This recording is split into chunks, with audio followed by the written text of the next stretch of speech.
दोस्तों, बाहुबली फिल्म के निर्देशक एस राजामौली जी की नई फिल्म आरआरआर फाइनली रिलीज हो गई है और दर्शकों को भी ये काफी पसंद आ रही है, जिसके कारण ये फिल्म सफलता के नए रिकॉर्ड भी बना रही है। लेकिन फ्रेंड्स, क्या आपको पता है कि इस फिल्म के दो लीड कैरेक्टर कोमाराम भीम और अल्लूरी सीताराम राजू हमारे देश के कितने बड़े स्वतंत्रता संग्राम सेनानी थे? शायद नहीं। दोस्तों, आपको क्या इन दोनों के बारे में हमारे पूरे देश में गिनती के ही लोग जानते होंगे। और दोस्तों, यही हमारे देश का दुर्भाग्य है कि हमारे देश के लिए अपनी जान न्योछावर करने वाले हजारों लाखों शहीदों के बारे में हम कुछ भी नहीं जानते, क्योंकि आजादी के बाद हमें इन सब के बारे में कभी भी कुछ नहीं बताया गया, बल्कि उल्टा जहां जहां इन वीरों का उल्लेख था उन ग्रंथों किताबों को भी नष्ट कर दिया गया है। खैर दोस्तों, आज के इस वीडियो में मैं इन्हीं दो वीर स्वतंत्रता संग्राम सेनानियों की जिंदगी के बारे में संक्षेप में आपको जानकारी दूंगा, जो मेरे ख्याल से आपको पहले से पता नहीं होगी। बस शुरुआत करने से पहले आपको इतना बता दूं कि आरआरआर मूवी में राजमौली सर ने इन दोनों से प्रेरणा लेकर अपने किरदार लिखे हैं। बाकी फिल्म में दिखाई गई सभी बातें काल्पनिक हैं और सच्चाई से उनका कोई संबंध नहीं है। तो चलिए फ्रेंड, अब स्टार्ट करते हैं आज का वीडियो। और सबसे पहले हम जानते हैं अल्लूरी सीतारामा राजू जी की कहानी। दोस्तों, सीतारामा जी का जन्म 4 जुलाई 1857 को विशाखापट्टनम के पौंड्रिक गांव में हुआ था। बचपन में ही सीतारामा जी की पिताजी की मृत्यु हो गई थी और इसके बाद सीतारामा जी अपने चाचा के साथ पश्चिम गोदावरी जिले के नरसापापुर गांव में रहने चले गए थे। चाचा जी ने सीतारामा जी को बचपन से ही देशभक्ति और देश प्रेम की भावना को सिखाया और उन्हें ये बताया कि कैसे अंग्रेज हमारे देश को लूट रहे हैं और हमें अंग्रेजों से अपने देश को वापस लेना है। बाद में जैसे तैसे स्कूल की पढ़ाई करने के बाद सीतारामा जी अपनी नानी के घर विशाखापट्टनम चले गए और उन्होंने फिर वहां वेद, ज्योतिषी और करिश्मई जादू कोशिका की पढ़ाई की और इसी कारण अब आसपास के गांव वाले सीतारामा राजू जी को जानने लगे थे। इसके बाद सीतारामा जी कृष्ण देवी पीठ में ध्यान लगाकर एक साधु का जीवन जीने लगे। हालांकि उसी दौरान सीतारामा जी ने गांधी जी के असहयोग आंदोलन में हिस्सा लिया, लेकिन बाद में उन्हें एहसास हुआ कि इस प्रकार हम अंग्रेजों से आजादी प्राप्त नहीं कर सकते और इसके बाद उन्होंने एक क्षत्रिय के रूप में रपा क्षेत्र के सभी युवाओं और आदिवासियों को एकजुट करके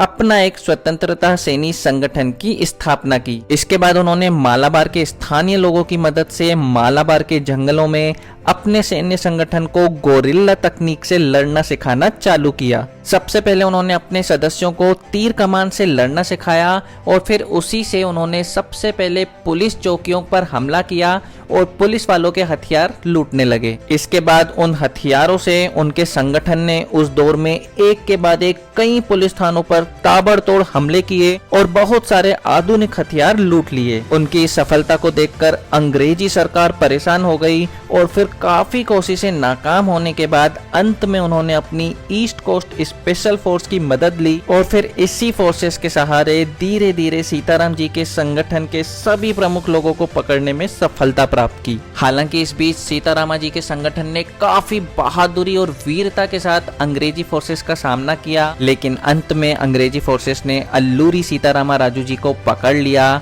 और गोदावरी नदी के किनारे उनके शरीर पर दर्जनों गोलियां दागकर उनको शहीद किया। दोस्तों, अल्लूरी सीतारामा राजू जी शहीद तो हो गए, लेकिन आज भी उस क्षेत्र में उन्हें देवता की तरह पूजा जाता है। दोस्तों, ये तो थी अल्लूरी सीतारामा राजू जी की कहानी और अब हम बात करेंगे कोमाराम भीम जी के जीवन के बारे में। दोस्तों, कोमाराम भीम जी का जन्म 22 अक्टूबर 1901 को तेलंगाना के संकेपल्ली जगह पर हुआ था। क्योंकि कोमाराम जी का जन्म एक आदिवासी समाज में हुआ था, इसलिए उन्हें किसी भी प्रकार की कोई भी शिक्षा नहीं मिल पाई और बचपन से ही इन्होंने अपने समाज के लोगों की परेशानियों को देखा और काफी करीब से उनको समझा। दोस्तों, उस वक्त अंग्रेजी सरकार और हैदराबाद के निजाम के द्वारा आदिवासी समाज पर बहुत जुल्म किया जाता था और उनसे बहुत ज्यादा टैक्स भी लिया जाता था। इस सब के खिलाफ कोमाराम भीम जी और उनके साथियों ने आवाज उठाई और इसी बीच सिद्दीकी नामक एक व्यक्ति जो आदिवासी समाज से जबरन टैक्स वसूल करने के लिए आया था,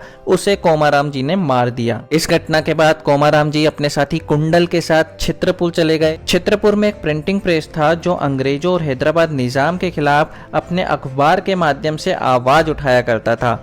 बाद में कोमाराम जी असम चले गए और वहां उन्होंने 4 साल तक चाय के बागानों में काम किया। हालांकि वहां पर भी वे मजदूरों के अधिकारों के लिए लड़ते रहे और उसके बाद में वो फिर से चंद्रपुर आ गए। दोस्तों, कोमाराम भीम जी सीतारामा राजू जी से काफी प्रभावित थे और उन्हीं से प्रेरणा लेकर वे अपने गांव के युवाओं के साथ मिलकर हैदराबाद के निजाम के खिलाफ हथियार उठाने के लिए राजी हो गए। इसी बीच उन्होंने आदिवासी क्षेत्र को एक स्वतंत्र गोंडवाना राज्य बनाने का ऐलान किया। उसके बाद कोमाराम भीम जी ने हैदराबाद के निजाम को गुंड छोड़ने को कहा, मगर निजाम ये नहीं माने और आदिवासियों पर अपनी प्रताड़ना उन्होंने जारी रखी। कोमाराम भीम जी को आगे बढ़ता हुआ देख निजाम ने कोमाराम भीम जी को मारने की काफी कोशिशें की, लेकिन वो सभी में असफल रहे। बाद में उन्होंने उनके संगठन के एक व्यक्ति को पैसे देकर अपना मुखबिर बना लिया और 1940 की एक सुबह को हैदराबाद के निजाम के सैनिकों ने कोमाराम भीम जी के गांव पर हमला कर दिया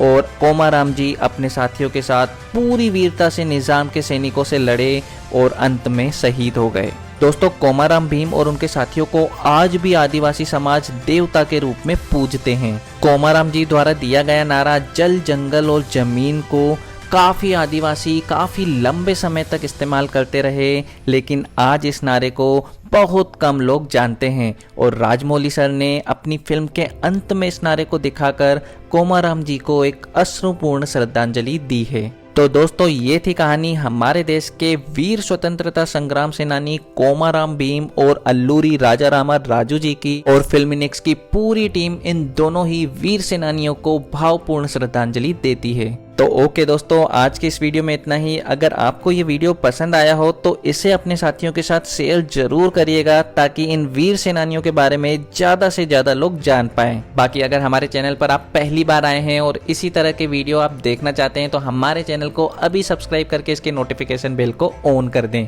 बहुत जल्द मुलाकात होगी आपसे किसी नए वीडियो में, तब तक के लिए बाय बाय, टेक केयर।